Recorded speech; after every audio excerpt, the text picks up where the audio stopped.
Today I'm going to install spark plugs and coil packs on this 2016 Hyundai Veloster.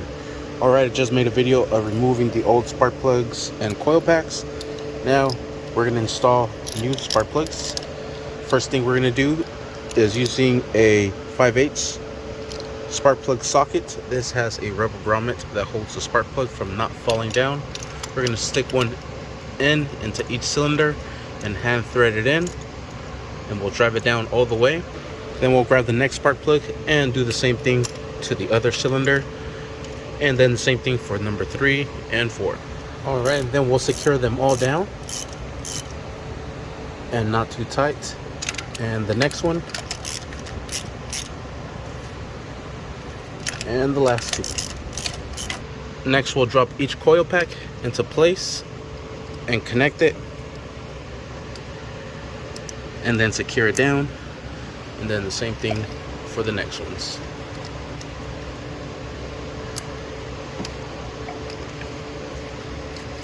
This one is a little bit trickier because this hose is in the way.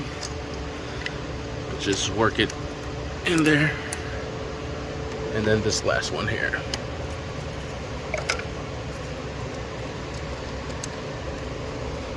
Alright, we can connect this one here as well.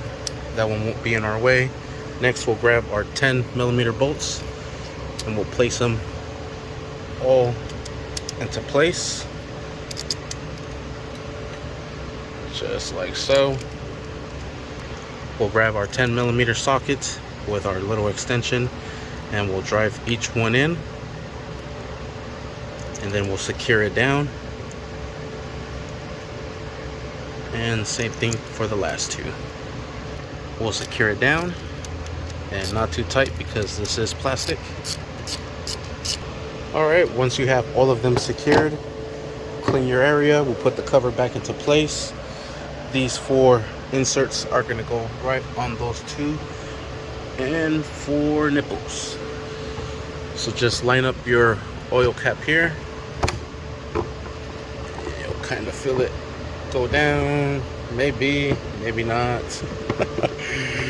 Let me do this with both hands real quick. You could also always tilt your head to the side, look at the back, look at the front, make sure they go into place, then tap each corner down, and you are set. Let's fire it up. Remove anything from the engine bay, and here we go. Boom. First try. No warning lights or anything. Thank you for watching. Please like and subscribe.